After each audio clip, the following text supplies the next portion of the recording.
Yeah, welcome everyone to another 100 Days of No Code workshop. Really excited to be here with Andrew, who's going to be telling us all about how he miraculously did 12, made 12 no code projects in 12 no code tools over 12 weeks. It's a bit of a mouthful.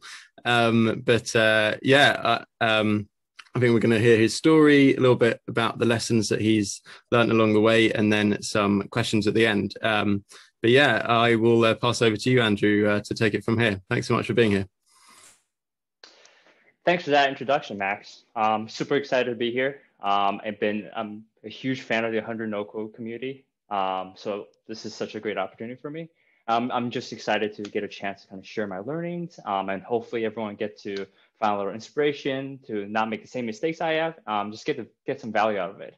So with out of curiosity, with a quick show of either like Zoom hands or reaction, how many of you guys are in kind of the early stage of 100 no code? Like let's say the 1 to 30 day of 100 no code.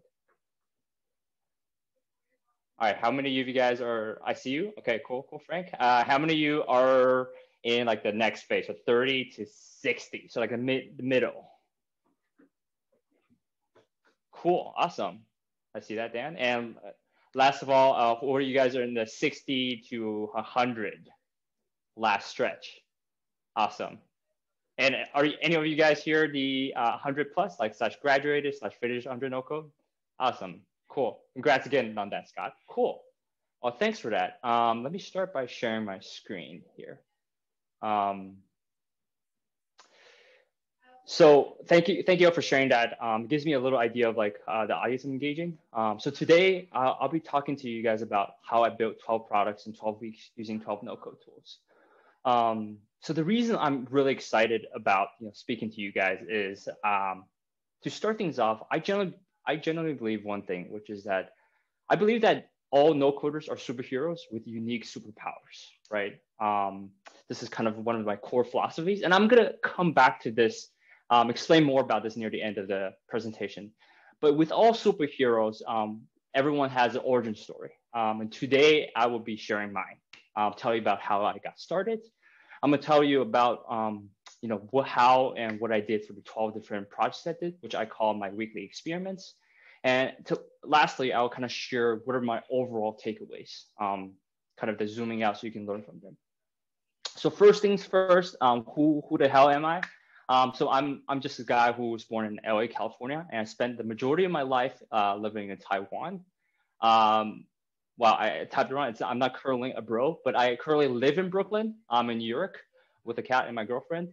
And my journey in tech kind of started in New York when I first started as working as a door-to-door salesman, selling office supplies. So for any office fans out there, kind of picture like an Asian Jimmy Helper, just rushing the streets of Times Square trying to sell boxes of paper, right?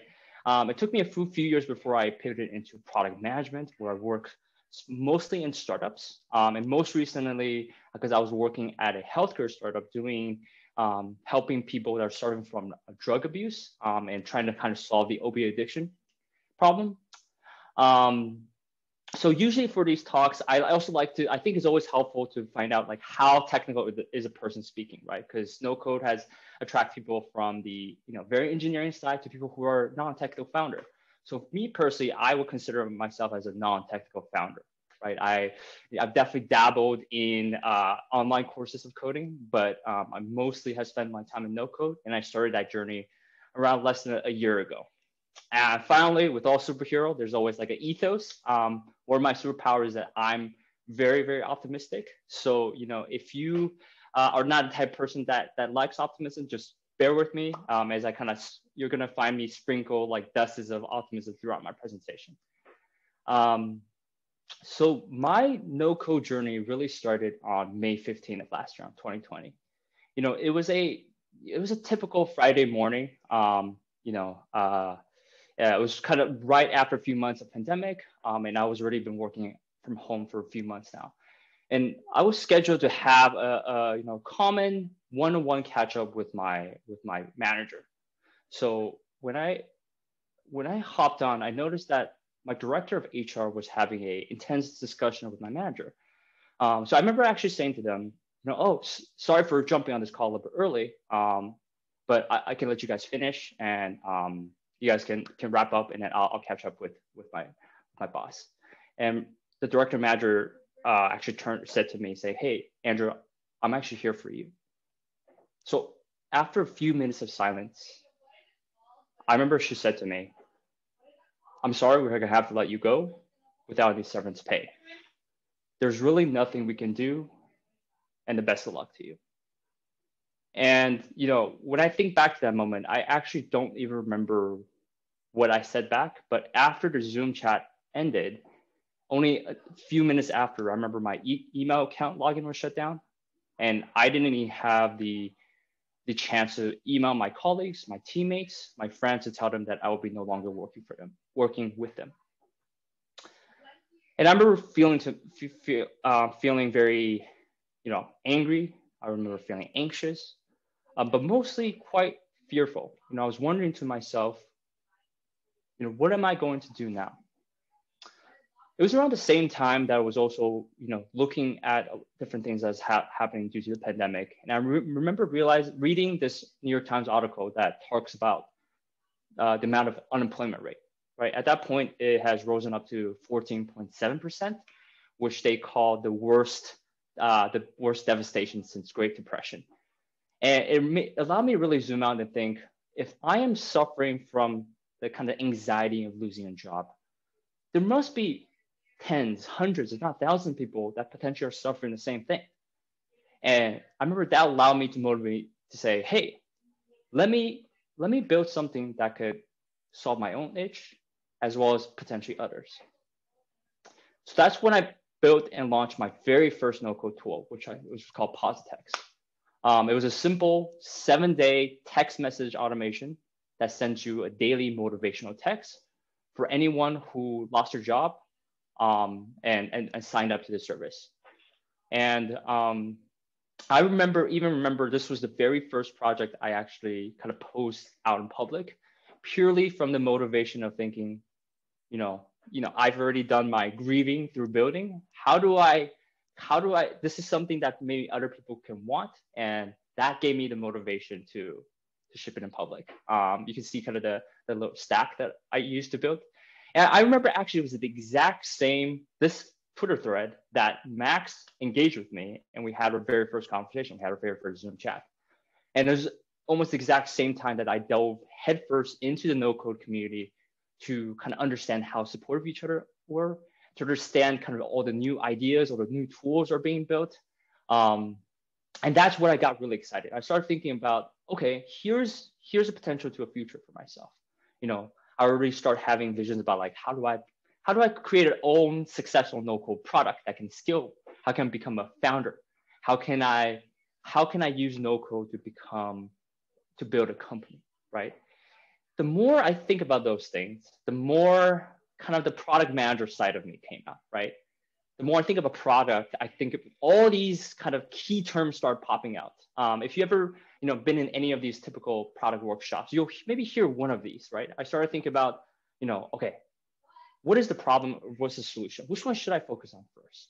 Who are the audience? Who's the user that I need to focus on? How do I do customer discovery? Should I do user interviews? I started thinking far ahead and thinking like, do I need to design on Sketch versus Figma? Do I need to validate something first before I build out something? These are all kind of things that I started clouding my mind.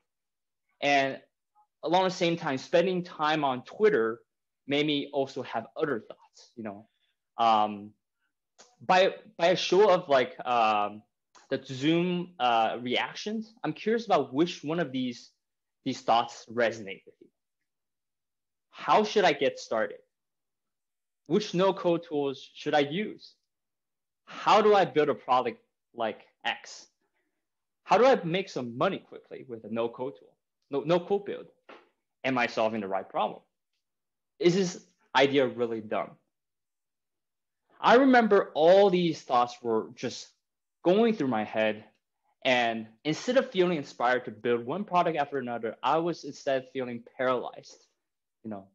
I was feeling FOMO from looking at all the stories on Twitter. And I remember feeling that I was just stuck in one place. So in order to get myself out of a rut, I decided to do something that I don't usually do, which is I decided to publicly announce an initiative, which I call Weekly No Code. I believe it was on August 15th, almost exactly 90 days after I started picking up my first no-code tool. And the initiative was purely to pick a new no-code tool at the beginning of every week to learn the basics of it and to build out the idea and ship out a product by the end of the week. The personal goals I set for myself were to learn to build in public, to be consistent, to add value to others, and all doing everything while having fun. So, how I did this challenge was quite simple. I kind of, here's some examples of the challenges I set for myself. And you can see that they're usually set around a typical theme. So for example, at the beginning of week 1, I just built a landing page. And maybe on week 4, I kind of start diving into mobile apps. And I usually use these GIFs that I created, kind of way to announce what I was going to work on that week. So since I have 12 projects, I'm not actually going to spend that much time going through each and one of them. So if you see anything, if you have any questions for each one specific, make sure you remember them, put in the chat. You can DM me, just let me know. But I want to give you a little bit of a raw snapshot of everything. So here for week 1 to 12, I kind of give a snapshot of every tool I built and what are the no-code tools I've used. And in order for me to make a weekly build work, I actually had to make sure that it's always relevant to my personal life to make it easy for me. So for example, I'm actually a huge fan of like bouldering or outdoor rock climbing. So I remember one of the weeks I had a plan to had an outdoor bouldering trip with my friends. So the week before that, I thought, why don't I build a mobile app for my 5 friends to not only plan, but also track our progress throughout the 4-day trip. And that's when I decided to build that's how I use Glide to build a bouldering trip planner. And in the subsequent 6 weeks, from week 7 to 12, you can see that this is also when I intentionally try to upgrade on the no-code tools I'm using. This is when I had more courage to dive into ones that had higher learning curves like Bubble and Webflow. And one specific product that I want to highlight that I really enjoyed was week 7 called Veneer, which I built on Bubble, which was very simply, it's a web app where you could enter some text, a title, subtitle, a logo, and you can also enter a item for the background you're searching for. So in this case, I searched for, I think, forest, and it just generates a really quick video for you. That's something I really enjoyed. And so shipping one product every week wasn't easy, right? So I had a strategy to do it. And here's a snapshot of how I did it. So on Monday to Wednesday, this is kind of where the planning phase comes in. I flesh out an idea, I flesh out a tool, I use the time to wireframe exactly what I want to build. I'll sometimes use the opportunity to share in public to kind of validate little quick assumptions I have. I make sure I make a list of must-have features. And then on Thursday, Friday, these are kind of the deep work mode, right? I use as little time to build a raw version as quick as possible. I get the hands of user as quickly as possible so I could get some feedback. And on Saturday, I'll spend that day mostly using testing to get final rounds of feedback. So on Sunday afternoon, I would have time to launch it. And after that, even be able to have time to maybe write a summary that I can publish maybe via a newsletter or even a blog post. Or so I thought, right? In reality, this was what a typical timeline looks like. On Monday, I always get excited about a new tool, idea, and I'm like, I have some time. I can do this real easily. On Tuesday, that's where I explore the no-code tools and get excited about all the shiny new things. But you can see here, typically on Wednesday, Thursday, Friday, Saturday, this is where all the magic happens. This is where I'm constantly thinking about, how do I build out this problem? Is this problem good enough? Is this feature, am I underbuilding? Am I overbuilding? Why am I stuck on this bubble? These are all the typical building loops that were happening that didn't follow a easy trajectory. And very commonly on a Sunday, 11:58 p.m., I remember always saying to myself, oh my gosh, I ran out of time, but it doesn't matter. I just have to ship it, right? And this, I want to kind of highlight this sentiment a second. This, oh my God, ran out of time. Doesn't matter. I just have to ship it.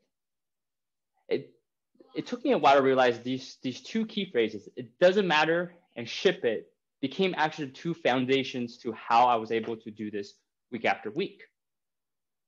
So in a typical presentation like this, you would be expect to see some cool numbers, right? Some stats to show how the products did. And I prepared that for you. So in 12 projects, I've a total of 153 email signups, 700 plus unique website visits. For those ones that I can't track via Google Analytics, I use Bitly links to track. So I have 55 Bitly links. With the Veneer tool, I created 22 videos. And with the Twitter chatbot I created, I had 0 Twitter followers. So I want you to let the numbers sink in a little bit. You might be already thinking to yourself, you're like, wait a second, these numbers aren't very good. And you're not wrong. As a product manager, if I put on PM hat and look at this, I would even consider this as a failure of potentially just one product launch. And I remember feeling to myself, hey, does that mean that all these 12 projects in 12 weeks, was that just a big waste of time? Was that a big failure on my end? So I decided to revisit the goals I set for myself for this initiative. I realized that by doing this for 12 weeks in a row, I successfully learned to build in public. I was able to engage with people, and people were able to give me consistent feedback about what worked and what didn't work. I was able to show up day after day, week after week, where people saw me as someone who is consistent and believe in the long-term goals of no code. And in building weekly, I also made sure I found a way where I offer some weekly takeaways where I realized that people were finding a lot of value in them. And last but not least, because I would find it incredibly fun to take a idea sitting in a notebook or a Notion doc and turn it into a product in however shape or form. And most importantly, what I didn't realize is that those 12-week projects also led to a compounding effect of unexpected results and wins that I would never imagine. One is I became what I call myself a no-code generous ninja. Not only did I know now the ins and outs of each no-code tools that allowed me to examine each idea and problem with kind of like a snapshot and be able to understand which tools to choose to solve which problem.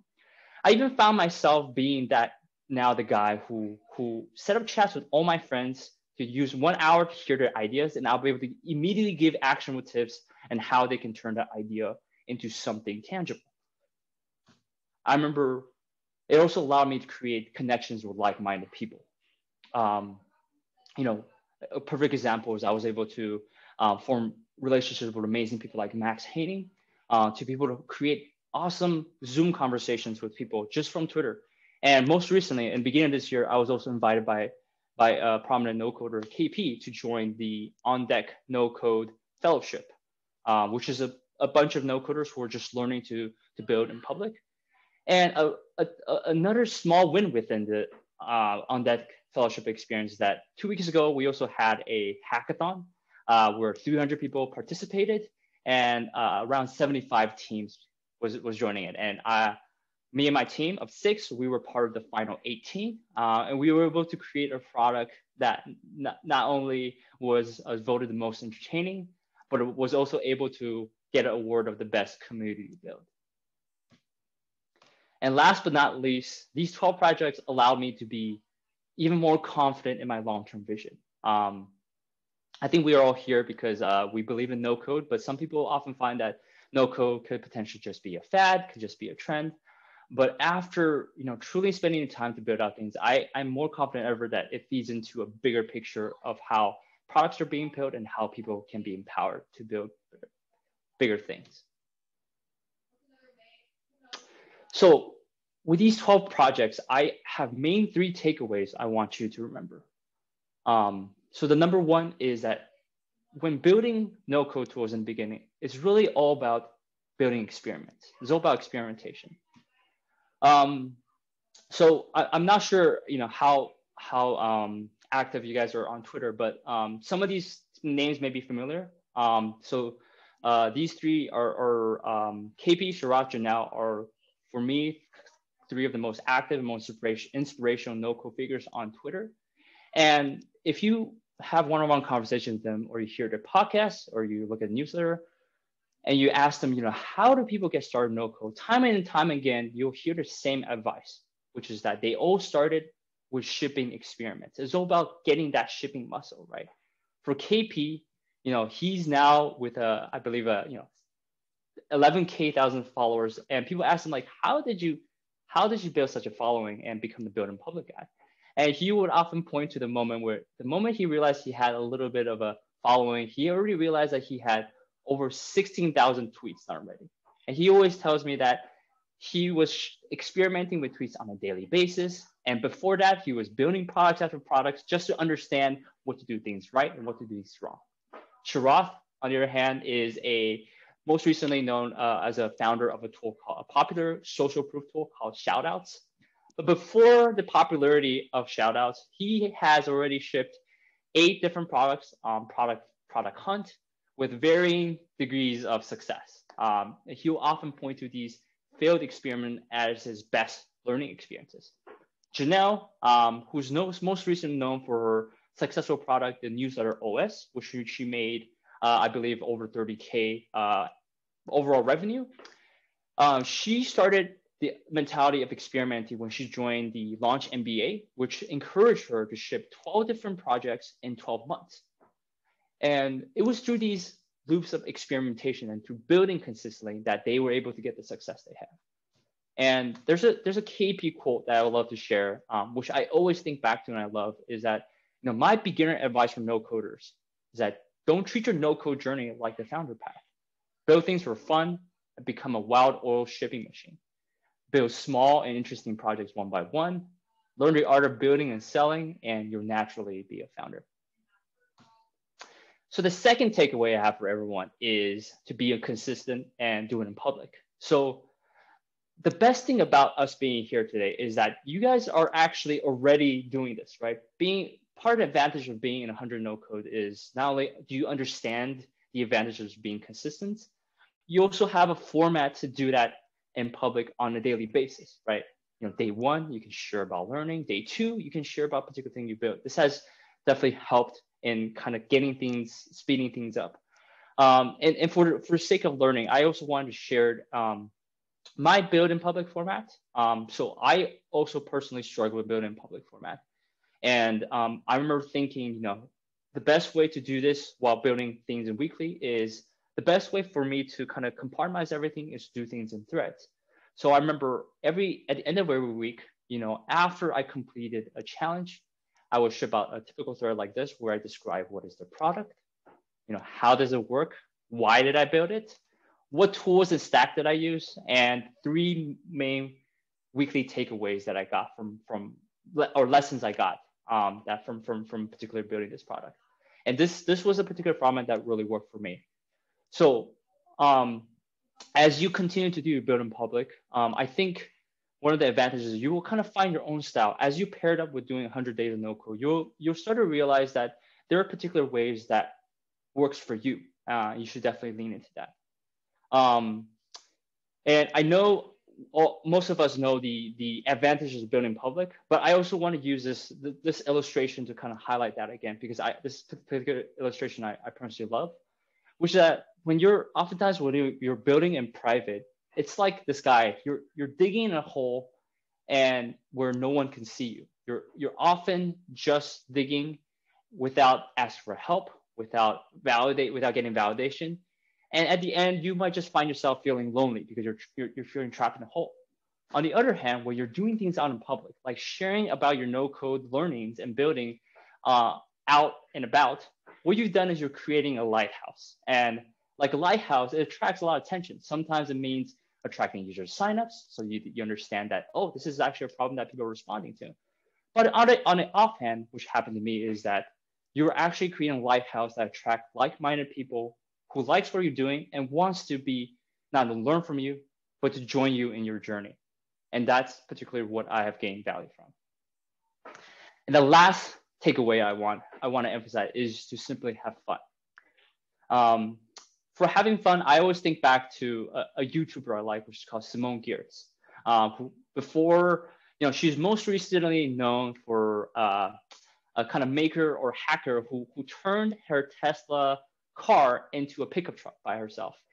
And before all the, appearing in front of Wire magazine, before showing giving TED Talks, she was actually most known as the queen of useless robots. So she'll build things like a robot that accidentally spills soup on herself, or a robot that will wake herself up by slapping, I guess, her forehead, in a rotating motion.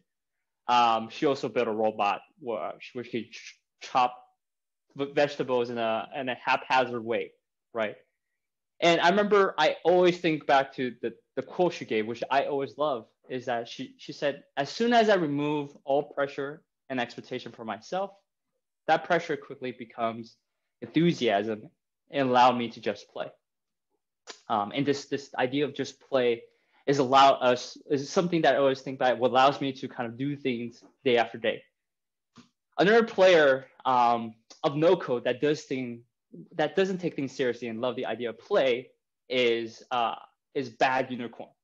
And they actually did a 100 days of no code talk, I believe a week or 2 weeks ago. So I guess if you're on YouTube, make sure you click on 100 days no code and check out their chat. I'm a huge fan of what they're doing. And they have a slide that I like to borrow, which I love, which is, this is their formula of creating their awesome product, which is to build, to launch, to make people laugh, to get feedback, to have fun, and repeat. But I just like to make a tiny tweak to this, which is, rather than making people laugh, just try to focus on making yourself smile.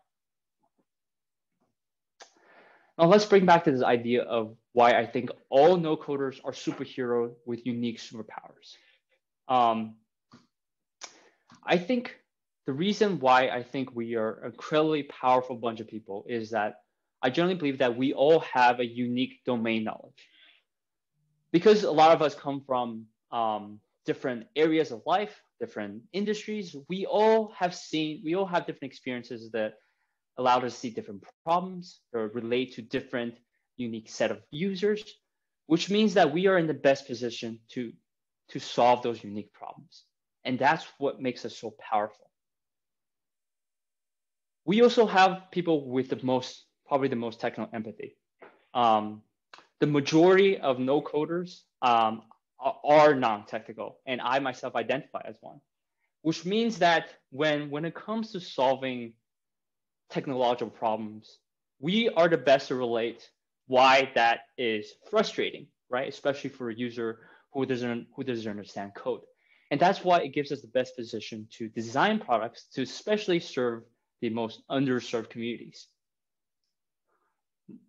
We also have an incredibly strong action bias, right?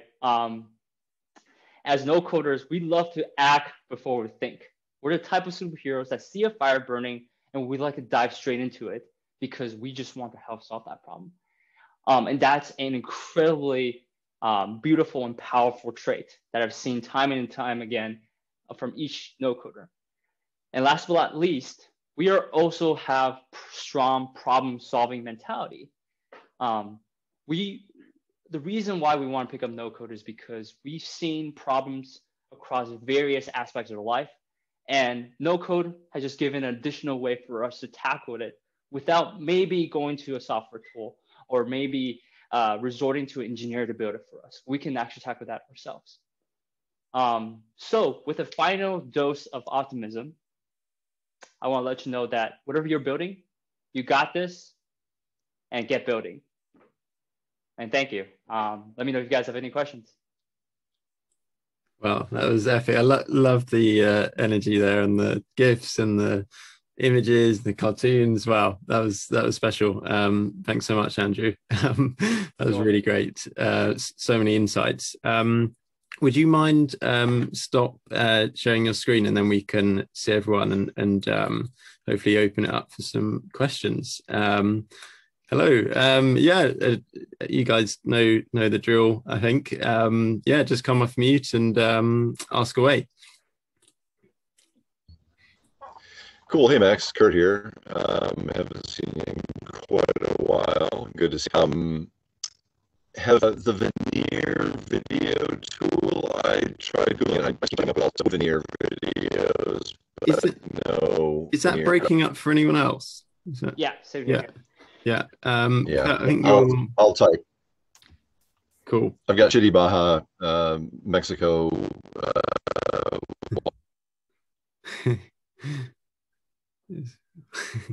No worries. Yeah, I'll fill that over to Andrew when it comes.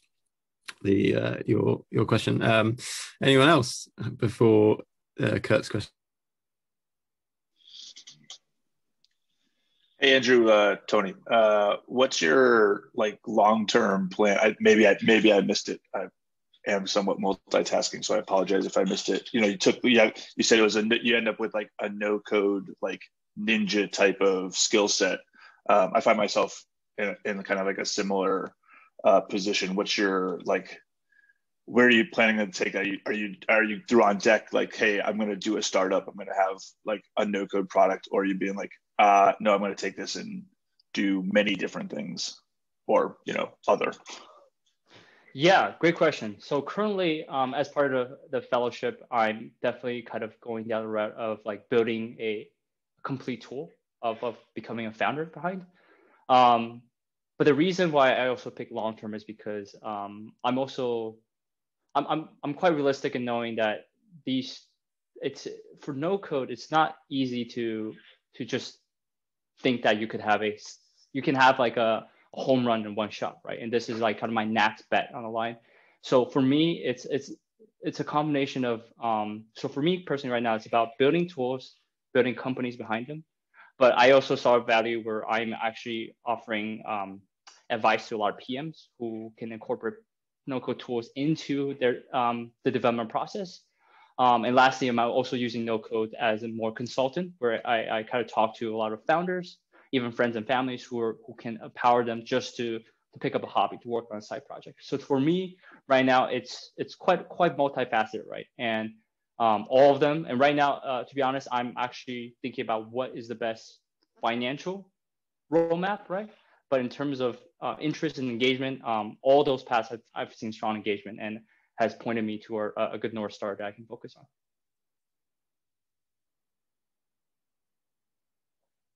No problem. Thanks. Sorry. Cool.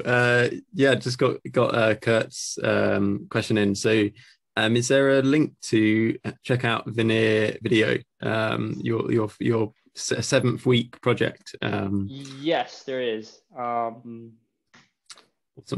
And the second question is, did you use indie hackers to build in public?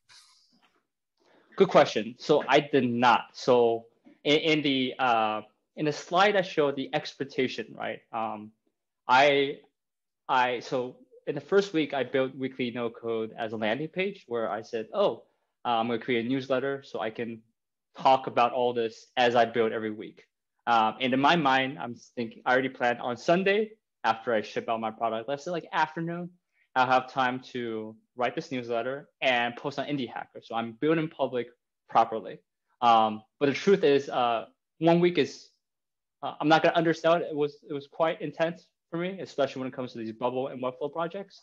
So I mostly focus on, at the very least, get out a pure building public thread and then building public Twitter thread and then every week. But I strongly encourage Indie Hacker as another way for you to just engage more with the audience, but also you have different kind of feedback, which I've heard has been really helpful. Great. Thanks, Kurt. Great question. And anyone else that I definitely have a few, but I want others to go first.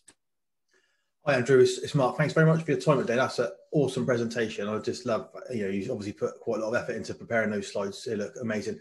Would you mind just sharing your sort of top tools or go-to stack that you sort of, you tend to return to? You seem to have got a lot of experience with lots of different tools there, and I'd be interested to know what your top picks are. Thanks very much. Yeah, good question, because I realized that that was actually one of the slides that I missed, because my recommended tools. So thanks for asking that. So for landing pages, I think I'm with a lot of no codes, I will always be recommending Card. I think Card is one of the unique things where it actually truly allows you to just literally start building, right? Without looking at tutorials, you can just start drag and dropping and build something that's ugly and shippable. And that's important, right? And so that's where I actually build most of my shipping muscle. And I actually started using Card for actually majority of my landing pages, because that covers that criteria really quickly. But for the other things like automation, I would recommend people checking a little bit more into Integromat. I know Zapier has a better rep, and I personally started Zapier. In fact, you saw my first no-code tool was using Zapier. But Zapier should be treated as a good entry, because a lot of no-code, as you go along your journey, you'll find out that your expenses add up really quickly, because you're like, I want to try this, I want to build this, and then you subscribe to a lot of tools, and a lot of times Zapier actually adds up really, really quickly. So Integromat allows you to, I think, has just a tiny bit more learning curve, but it pays more off in the long term. And in terms of, I guess, the last higher curve thing is Bubble is kind of the I guess another kind of North Star, which is if you're deciding between Webflow and Bubble, I would recommend just diving straight into Bubble, because Bubble would allow you to build out the more complex use cases in the head. It does have the one of the higher learning curves. I would say, to me, it was actually quite as equal as Webflow, but in the end, I think it's the most worth it. Brilliant. Thank you very much. No problem. Cool. Priyanka. Yeah, that was a brilliant presentation. I was really impressed. I want to know how long that took you for a start, because to put those slides together must have been a tough job. So you did well with that. I don't remember, but I would say that's at least some deep work. Well, I want to slow clap you there, because that was brilliant. Thank you. Really inspiring. The other thing is, I've got myself into a pickle where I find I'm taking it all too seriously, which is what I'm definitely learning by, say, listening to yourself, Bad Unicorn, and all of this, where I think because I'm working on businesses all day long, it's very difficult for me to sort of just have like a light project that I'm just playing with. And the first tool I was working on before I joined 100 Days was Webflow, and I'm still deep in Webflow right now. And so I'm finding it very difficult to get lighter with my learning. If you know what I mean, like find that fun element. Like, don't get me wrong, I'm loving Webflow, but for instance, I tried Super and Notion the other day, and great, I got something together, but I was like, this is horrific. And I went to Webflow and I just put it all in Webflow, which was a harder thing to do. And I cancelled the membership on Super. So I don't know what I'm asking, but I'm just kind of like, any advice to, because I think what really hit me when you said, the no-coder journey is not like the founder journey. And I think that's where I'm really struggling. So any advice or any pearls of wisdom would be great. I think I'm reading between the lines and getting kind of the thoughts behind, I guess, maybe some of your anxieties and what's like preventing you. And I'm trying to think what's the best way to advise, because I love that you gave the example of the Notion Super, because that's another one that I usually would sometimes recommend as like easy start, right? It's just like, it's literally drag and drop. You can get something pretty substantial or even content heavy, maybe with not the most pretty format. But it sounds like the reason why you didn't find it fun was maybe you're someone that's which I've encountered before, which is more perfectionist in terms of like aesthetically pleasing. Right? It has to be some sense before you feel a sense of achievement, to then feel that it's even fun, right? Which I can sense from you. And the reason why I'm trying to think of the right words to give advice, because I've also talked to Song, and I was trying to get him to find the right balance, because as a perfectionist, you can always tweak more, right? And tweaking more is not fun, right? But getting something out there is fun. So how do you find the best way to do that, right? And first of all, if you're really familiar with Webflow, I think stick with it. Me personally, I had trouble like taking something and doing something quickly with Webflow. But what actually allowed me to do things quickly was I actually took advantage of spending a lot of time in Webflow templates, right? Looking at inspirations, remixing that. One of my projects was taking it and remixing into a project of a completely different idea that fit like a narrative I want to create. And that was incredibly fun for me. Mm-hmm. So I guess it's a long way to answer, saying that like, maybe if that doesn't do fun for you, then what does, right? Because the point is to do something consistent and put it out in public. But it has to get to a point where you actually feel that that's worth it and that's fun for you to keep doing that. Yeah. No, thank you. I will, for sure. Yeah, no problem. Good luck. Thank you. Andrew, Vijay here. Great job on shipping so many tools consistently. First question is, was this sort of your only, I would call it a job, or I don't know if I can call it a job, but was this the only thing that you were doing during the 12 weeks that you were doing, that you could spend time researching, building, putting it out in public, or were you also trying to pursue a full-time job and interviewing and doing all that stuff and doing this in parallel? Yeah, great question. So at that time in life, because I just recently lost a job, I was actually doing a part-time job. So that's a really good question, because it does put a framework around. I did have some bandwidth to which allowed me to say like I can actually do this on a weekly basis. I think if it was but I would also say that if it was a full-time job, I think I would have still done it, but I would significantly shift mentality in terms of what ideas to build out, what features to prioritize. Because I think Bad Unicorns did it the best when they showed a slide about Parkinson's law. It's definitely a real thing where you're like creating a deadline and shipping it. It doesn't matter if it's 1 week, 2 weeks, full-time, part-time job. Or one, you'll make it work, and whatever you make work just looks different. Got it. Second question as a follow-up is, how did you keep the fun aspect alive without getting into the seriousness part of it? Because eventually you want every tool to succeed, like it is a startup and it's going to make a big name for itself and for you. But how, on the other side, when you're saying, hey, this is just for fun, it just means that you're not attaching yourself to it. You're like, I'm making this, I'm throwing it out in the open, I'm going to move on. So that's not an easy feeling to build something with passion and then say, I don't care so much about the outcome. So how did you sort of disassociate yourself with the outcome of the projects that you built?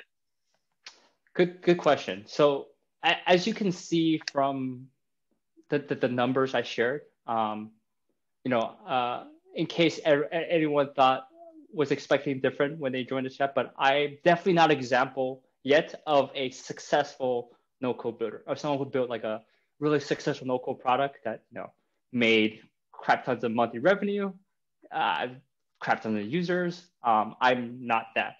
But what I hope that story serve is that, one, it took doing something almost mindlessly before I realized the compounding benefits came after. And I hope that served like at least like a in the back of your mind saying like, oh, well, it doesn't really care if I look at those numbers and users sign up, because I'm focusing on something else. But to answer the question about fun, I did it in kind of two particular ways. One is, so I always kind of focus on the relevance of a product I have around my life. to make sure like it feels like I'm doing something at least for myself, like solve my own itch. For example, on week 2, I used the opportunity to chat with a friend of mine who was building a new like fitness startup where she was trying to do like this new dance, fitness routine. And she's just trying to grow her business. So I was like, okay, this is a perfect opportunity where I can chat with her and I can use some automation to maybe build her something cool that helps her. And that was incredibly fun for me because not only I get to ship something in public, I got to help her. I saved her like at least $100 having to get consultants or do a really, really bad tool to start with. So that was one way for me to focus on the fun. And the second part is definitely focusing on I'm an ideas guy, so I have a lot of like ideas scribbled down, hidden in notebooks, and it was actually kind of initially fun just to like be an archaeologist and dug through this and be like, that was ridiculous, and with no code now, this is I can make a version of this happen, and that was particularly fun to me. It's like a kid with a idea of something and just like building a Lego out of it, even if it's kind of like Picasso, abstract, ugly-esque. It was still just a really fun experience for me. One final question, I promise. Sure. So, did you then, from your list of ideas, pick the best and then say these are the things I want to tackle, or did you say no, these best ideas have a potential to make so much money for me, or this thing, so let me play around with the not so good ideas because anyways I'm going to make a messy job out of it. Let me throw it out in the open. So, how did you go about going through your list? That's a good question. So that's a good question because when I was looking at my list of ideas, I don't think I was particularly putting them in categories of like good idea, subpar idea, right? Because as builders and future founders, we all have bias like, all these ideas are 10 stars out of 10, right? And the moment I realized that I even dive into the mental arena of like, hey, is this a good idea that would make tons of money? That I remember is become where it becomes, for me personally, that becomes not fun because I focus on, then I become PM mode and focus on like, okay, success metrics, growth metrics. How do I do that? So for me personally, that was not, that almost was intentionally not a factor to focus on. And I think the bad unicorns themselves would point to that too, where they were never building out their bad ideas because it was going to make money. In fact, they recently reached a milestone, Elon stocks, where they had their first monthly revenue. It was because they found that they had traction around it, and they're like, hey, well, we need to find a way to maybe monetize this, just even for fun. We're not actually taking it so seriously, and it had a surprising benefit to it. Cool. Thank you so much, Andrew. Yeah, no problem. Cool. Anyone else got any questions for Andrew? Otherwise, I'll launch away.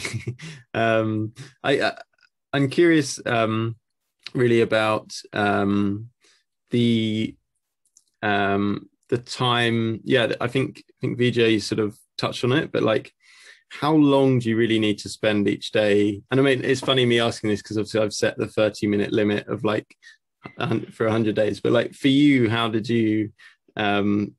time did you feel like you needed every day to really like total time per week for each project, like in terms of the learning phase, the research phase, and the ideas phase, and the building phase? Like how, all in all, like average, how much do you think time do you think you spent?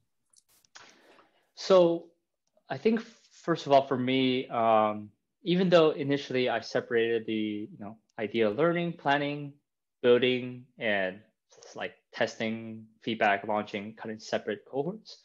The truth is the especially within 1 week, that's quite blurry, right? Especially for me personally, the building and learning for me personally like just merge together because I don't learn that well. Like actually learning like tutorials, I actually dive straight in, play around with it, look at forums, and then like learn even the basics that way. So so I would say that first of all, the learning and building are kind of just merged and nested together. And I would say at least for me to get things up to work, I at least spent at least 1 hour to 2 hours every day doing a combination of those things. And I would say the final launch itself, thinking about how I'm going to do it, would usually take at least 1 hour to prepare. Got you. No, that's really insightful. Yeah, because it's kind of giving a framework that people can like realistically do. And yeah, I think, as you say, if you needed less time, you would have still been able to do it. It's just you're just working in different restraints. So yeah, no, it's super. That's fascinating. Cool. Yeah, and the other question was, I know you talked about building in public, but what value do you think that's added to your like journey as a whole? Like what? Because I feel like people are kind of becoming a little bit skeptical about it because it's just a buzzword. But like, why do you do it, and what's the benefits behind it? Yeah, very good question. Because I think I experience a lot of the. I feel like many of us can relate, which is that you might shit something, you might post something like a 100-day no code, and you feel like, oh, sure, I get support from other no coders, but majority of the time it was still crickets, right? And I think I had multiple versions of that feeling, right? And to be honest, it wasn't easy to deal with it, and I also, because I struggle building public, I also started like framing it in my head that it was actually just an easy way for me to document the product, right? I was like, oh, on Sunday, I was going to write a Notion anyways. So I'll write what I did, what is it, what tools I use, and my learnings, right? So it was literally like a public doc, a Google doc that I'm sharing via tweet.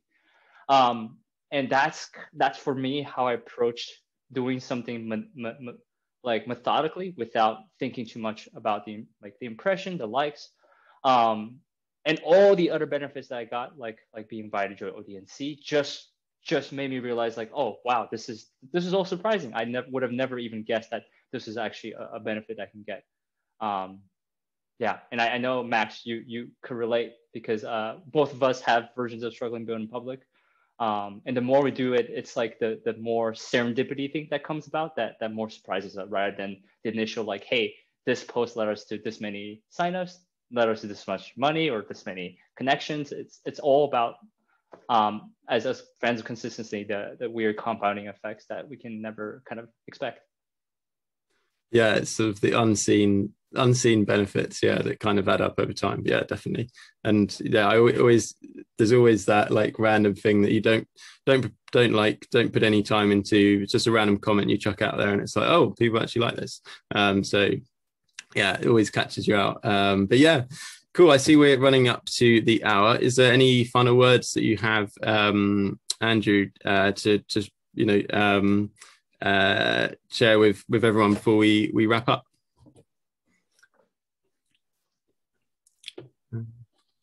Oh, did you did you get that, Andrew? Sorry. I was just saying, if you got any final words for everyone. Sorry, I missed that. Sorry, no worries. Sure, no worries. Sure. Just if there's one takeaway you can get one takeaway is that like stick with it, because I've just by being consistent in a way that like I didn't actually have the benefit of joining such a wonderful community like you guys, where I have like a Zoom chat to support myself. So I was kind of like doing things in a way, digging my hole, but digging a hole and building a lighthouse. But even then, I would have never expected to get so much benefits out of it. So focus on the long-term goals, think long-term, and just keep building. The more you build, the more fun it gets, and the more empowering it gets. Love that. That's great message to leave us on. And the recording for this will be up tomorrow at some point. So I'll share if you want to dig into it a little bit later. But yeah, thanks again so much, Andrew and everyone here. Really good to see you all again. And yeah, see you on Twitter and Slack and elsewhere over the next week or so. Yeah, see you guys. Have a good one. Thank you, Max. Thank you, Andrew. Yeah. Cheers, Yeah, Andrew. everyone. Bye, bye, bye.